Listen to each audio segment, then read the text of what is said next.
Hello बच्चों, अब accounts और लॉ के बाद बारी है मैथ्स की। लेकिन मैं एक्चुअली मैथ्स का स्ट्रेटेजी बताने से पहले जिन बच्चों का अकाउंट्स और लॉ इन दोनों में से कोई एक पेपर खराब गया है और वो ऐसा सोच रहे हैं कि अब वो आगे का पेपर दे या ना दे, फर्क ही नहीं पड़ता क्योंकि वो क्या है, ऑलरेडी फेल है। तो अगर आप ऐसा सोच रहे हो तो आप ही के लिए ये वीडियो मैंने खास करके बनाया है। ओके, सबसे पहला चीज, पूरे आईसीएआई के करियर में मैंने एक चीज नोटिस किया है, जिन भी बच्चों का अकाउंट्स का पेपर है ना, पहला सवाल तो आता है कि बाबा व्हाट आफ्टर लॉ, लॉ के बाद क्या सर, मेरा लॉ का पेपर अगर खराब गया है तो अब मैथ्स में पढ़ के भी क्या मतलब है ना। लेकिन ऐसा नहीं है।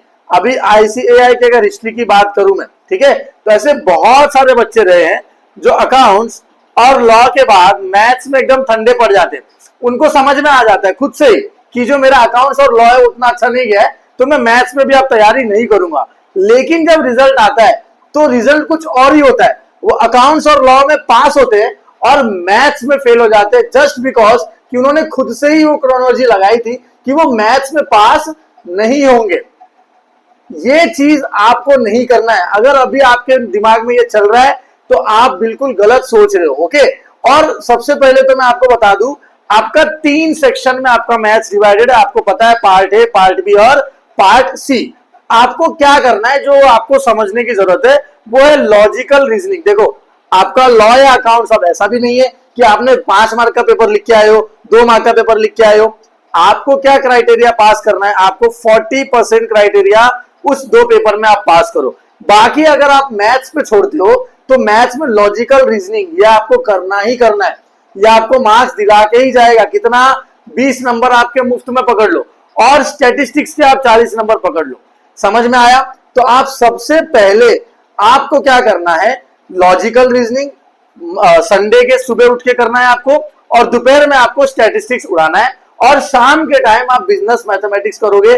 मैं वापस बता रहा हूं, जो जिन भी बच्चों का बिजनेस मैथमेटिक्स में कोई भी चैप्टर ऐसा है जो उन्होंने अब तक किया नहीं है, उसको प्लीज हाथ मत लगाओ। नए को छूने जाओगे, पुराना भूल जाओगे, ये आप ध्यान में रखना। उसके बाद कैसे सॉल्व करना है, क्या क्या डूज होंगे और क्या क्या डोंट्स होंगे वो समझ लो। होप सो आप ये समझ में आ गया होगा। मैं क्विक करता हूं क्योंकि आपको पता है कि भाई ये वीडियो बहुत इंपॉर्टेंट होने वाला है, तो ज्यादा इसको खींचेंगे नहीं। ओके, तो अभी करना क्या है, प्लान क्या रहने वाला है सर। तो सबसे पहले आपको एक फॉर्मूला शीट प्रिपेयर करना है। मुझे पता है आप सीए के बच्चे हो, आपने वो चीज किया ही होगा। हर एक क्लासेस है ना, यही प्रिस्क्राइब करता है कि फॉर्मूला शीट क्या हो, जल्दी से जल्दी बच्चों को मिले। ओके, अब ये हो गया प्रिपेयर अ फॉर्मूला शीट। उसके बाद आता है cover all mathematical logic questions, जो अपना डिस्कस हो गया था। आपको मैथमेटिकल लॉजिक क्वेश्चंस क्या करना है बच्चों, कवर करना है। ओके, एक मिनट है बच्चों। ओके, आपको मैथमेटिकल लॉजिक क्वेश्चन कवर करना है। उसके बाद आपका आता है कवर स्टैटिस्टिक्स प्रॉपरली। आपका जो भी स्टैट्स का प्रॉब्लम रहेगा वो आपको प्रॉपरली कवर करना है। और एक और चीज, बच्चे अकाउंट्स और लॉ में इतना टेंशन में आ जाते हैं पेपर को लेके कि वो लोग है ना, ढंग से मैथ्स अटेम्प्ट करते ही नहीं है। आधे बच्चे तो मैथ्स में हथियार डाल चुके हैं कि बाबा हमारा अब होने वाला नहीं है सर, यहाँ हमारा अब होने वाला नहीं है। तो मैं उन बच्चों को ये बता देना चाहता हूं कि ऐसा नहीं है। देखो बच्चों, आपको भी पता है, मुझे भी पता है, ये वीडियो मैं इस वक्त रात के 3 बजे रिकॉर्ड कर रहा हूं जस्ट आपके लिए, कि आपका मोटिवेशन कोई भी एस्पेक्ट में डाउन ना हो। क्लियर हो गया? तो अकाउंट्स और लॉ ये दोनों आप देखे आ चुके हो। अब आप वो रिजल्ट्स पे छोड़ो, मैथ्स पे अपना क्या रहने वाला है, अब प्राइम फोकस रहने वाला है। तो अगर आप टेंशन में हो तो टेंशन निकाल दो और क्वेश्चंस को क्या करो, 2 बार प्रॉपरली रीड करो, 2 बार क्वेश्चन को पढ़ो, फिर उसको अटेम्प्ट करो। अब आ जाओ डोंट्स पे। ओके, तो सबसे पहला डोंट्स आपका क्या रहेगा, do not attempt unnecessary question.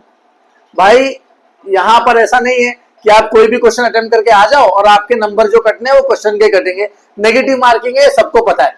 अब आपने जो गलती करी है ना, पिछले बार जो सेकंड टाइम बैठ रहा होगा या जिसका फर्स्ट टाइम है, वो हमेशा ये गलती करता है। वो सोचता है अरे यार मैंने 40 मार्क का ही अटेम्प्ट किया है, मैंने 50 मार्क का ही अटेम्प्ट किया है, लेट इट बी, मैं ना सारे क्वेश्चन अटेम्प्ट कर लेता हूं, क्या पता वो सही हो जाए।